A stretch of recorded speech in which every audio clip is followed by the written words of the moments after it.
इस वीडियो में हम लोग जानेंगे आर्टिकल 228 के बारे में। ये आर्टिकल बता रहा है कि हाई कोर्ट अगर चाहे तो कुछ कुछ स्पेशल केस को अपने पास ट्रांसफ़र कर सकता है। तो इस आर्टिकल को थोड़ा और सिंप्लीफाई करते हैं। इस आर्टिकल के प्रावधान 1 प्रोविज़न 1 में ये बताया गया है, क्लॉज 1 में ये बताया गया है कि अगर हाई कोर्ट को ये संतोष हो जाए, वो ये सेटिस्फाई हो जाए कि एक ऐसा केस है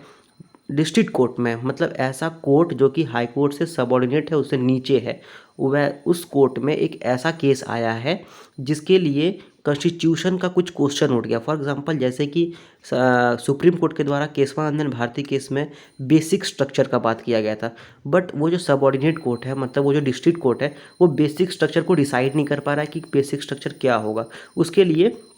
हाई कोर्ट को लगा कि ये जो क्वेश्चन है ये डिस्ट्रिक्ट कोर्ट नहीं कर पा रहा है, और वो डिस्ट्रिक्ट कोर्ट क्वेश्चन को सॉल्व नहीं कर पा रहा है, इसलिए वो केस जो है वो जल्दी जल्दी ख़त्म नहीं हो पा रहा है, या फिर उस केस का निर्णय नहीं आ रहा है। उस सिचुएशन में हाई कोर्ट क्या कर सकता है? हाई कोर्ट सबसे पहले ये कर सकते हैं कि वो जो केस है वो अपने पास ट्रांसफ़र किया जा सकता है, मतलब वो खुद ले सकते हैं वो कोर्ट केस को, और फिर वो डिफाइन कर देंगे कि बेसिक स्ट्रक्चर इस लॉ में, इस क्वेश्चन में ये होगा, एंड उसके बाद वो केस सॉल्व कर दिया जाएगा। मतलब कि हाई कोर्ट सब ऑर्डिनेट कोर्ट से वो केस ऊपर ले लेंगे, अपने पास ले लेंगे और उसको सॉल्व कर देंगे। या फिर दूसरा क्वेश्चन ये बनता है, दूसरा सिचुएशन ये बनता है कि हाई कोर्ट अगर चाहे तो वो जो क्वेश्चन था बेसिक स्ट्रक्चर का, कि संविधान का बेसिक स्ट्रक्चर क्या होगा, उसको हाई कोर्ट सॉल्व कर देंगे खुद से, और जैसे ही वो सॉल्व करेंगे अपना जजमेंट का एक कॉपी सब ऑर्डिनेट कोर्ट के पास भेज देंगे। सब ऑर्डिनेट कोर्ट जैसे ही इस जजमेंट को पढ़ेंगे तो उनको लगेगा कि हाँ, ये जो इस केस को सॉल्व करने में मेन जो दिक्कत था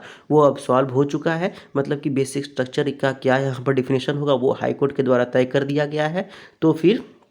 जो सबऑर्डिनेट कोर्ट था वो उसको सॉल्व कर देगा केस को, और जल्दी जल्दी जो केस था वो जल्दी जल्दी सॉल्व हो जाएगा। तो आर्टिकल 228 के तहत यही बताया गया कि हाई कोर्ट कुछ कुछ केसेस को अपने पास ला सकते हैं, जिससे कि वो केस जो है वो जल्दी जल्दी सॉल्व हो सके और न्याय में जल्दी जल्दी न्याय मिले। ठीक है, तो इस वीडियो में बस इतना ही, एंड आई होप कि ये वीडियो आपको अच्छा लगा। इसको लाइक करो, शेयर करो, कमेंट करो, सब्सक्राइब करो चैनल को, and thank you very much.